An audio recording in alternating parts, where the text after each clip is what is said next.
Hello everyone, welcome to this new channel.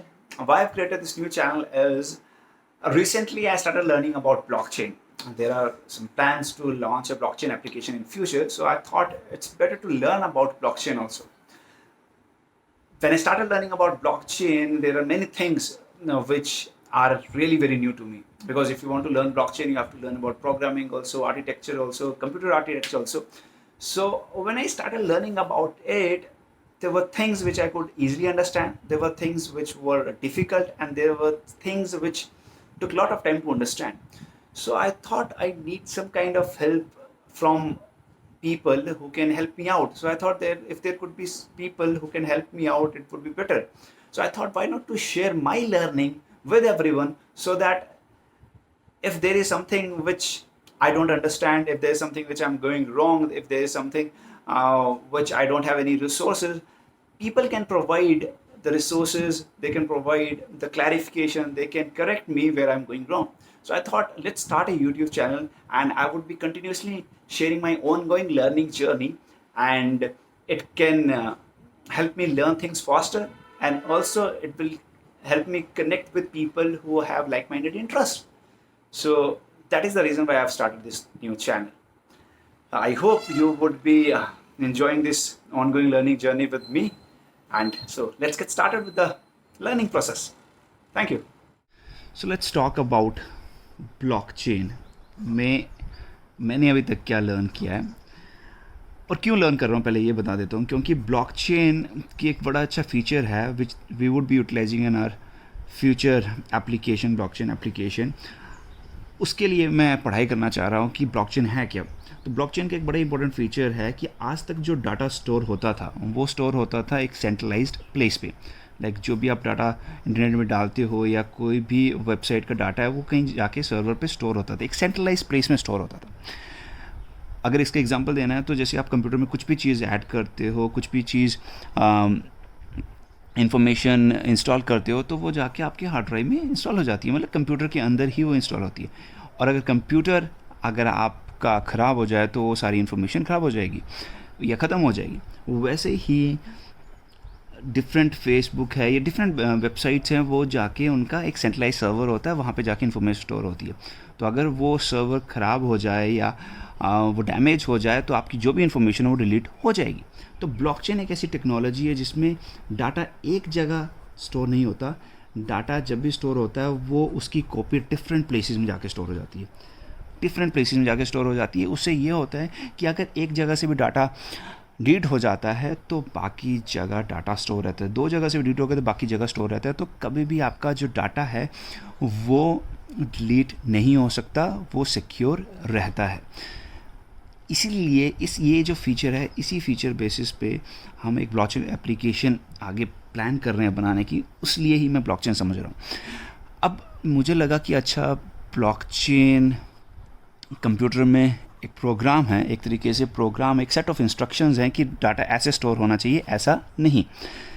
तो उसके लिए प्रोग्रामिंग लैंग्वेज समझनी पड़ेगी. अब प्रोग्रामिंग लैंग्वेज तो मुझे आती नहीं है, तो मुझे लगा कि चलो प्रोग्रामिंग लैंग्वेज से समझने से पहले प्रोग्राम को जानते हैं कि प्रोग्राम कैसे बनता है. तो उसके लिए फिर मैं काफ़ी चीज़ें सर्च करने लगा कि पंच टेप्स सबसे पहले कहाँ से स्टार्ट हुआ था, प्रोग्राम कहाँ से स्टार्ट हुआ था, इनिशियल प्रोग्राम्स कैसे लिखे जाते थे. और ये सब चीज़ें समझने के बाद आज पे आते हैं कि आज मैं क्या चीज़ें समझने की कोशिश कर रहा हूँ. आज मैं ये चीज़ समझने की कोशिश कर रहा था या हूँ भी कि अगर कीबोर्ड पे कुछ भी चीज़ प्रेस होती है तो वो मॉनिटर या मतलब कंप्यूटर को कैसे पता चलता है कि कीबोर्ड पे कौन सी चीज़ प्रेस हुई है. ये चीज़ मैं समझने की कोशिश कर रहा हूँ कि इफ़ यू प्रेस 1 और 2 और 3 ऑन अ लैपटॉप और a keyboard, how would computer know कि कौन सी की प्रेस हुई है. बिकॉज अगर कंप्यूटर इलेक्ट्रिकल सिग्नल्स को प्रोसेस करता है और इलेक्ट्रिकल सिग्नल सिर्फ दो ही टाइप की हो सकता है, एक 1 और एक 0. अब जब 3 को प्रेस करते हैं, 3 के नीचे कनेक्शन होता है, जो कनेक्शन कनेक्ट हो जाता है. पहले जैसे मान लीजिए ये तार है और ये भी एक तार है, यहाँ पे लाइट तो मतलब करंट तो है, बट जब तक 3 प्रेस नहीं करेंगे तब तक ये जुड़ेगा नहीं. जैसे ही ये 3 प्रेस किया तो यहाँ से सिग्नल चला गया मतलब ये वाला की प्रेस हुआ। अब जब ये वाला की प्रेस हुआ, ये तो यहाँ पे एक इलेक्ट्रिकल सिग्नल मान लीजिए 1 आया कि यहाँ से सिग्नल गया। अब कंप्यूटर को कैसे पता चलता है कि कि ये 1 है या 2 है या 3 है, बिकॉज 2 में भी इलेक्ट्रिकल सिग्नल जब प्रेस होगा तो वो भी एक सिग्नल देगा कि एक कनेक्शन बना है, ये इलेक्ट्रिकल सिग्नल पास हुआ है। तो मुझे लगा कि क्या होता है इसके अंदर। फिर मैंने ये समझा कि इसके अंदर मैट्रिक्स होता है, एक रोज़ एंड कॉलम्स का मैट्रिक्स होता है कीबोर्ड के नीचे, और हर एक जब भी प्रेस की जाती है तो एक पता चल जाता है कि किस जगह पे प्रेस हुई, उस जगह से पता चल जाता है कि 3 प्रेस हुआ है या 4 प्रेस हुआ है। चलिए वो भी मैं समझ गया कि ओके डिफरेंट, यहाँ पे अगर की प्रेस होता है तो पता चल जाता है कि ये 3 है। इसके पीछे एक मैट्रिक्स बना होता है जिससे पता चल जाता है कि कौन सी की प्रेस हुई है।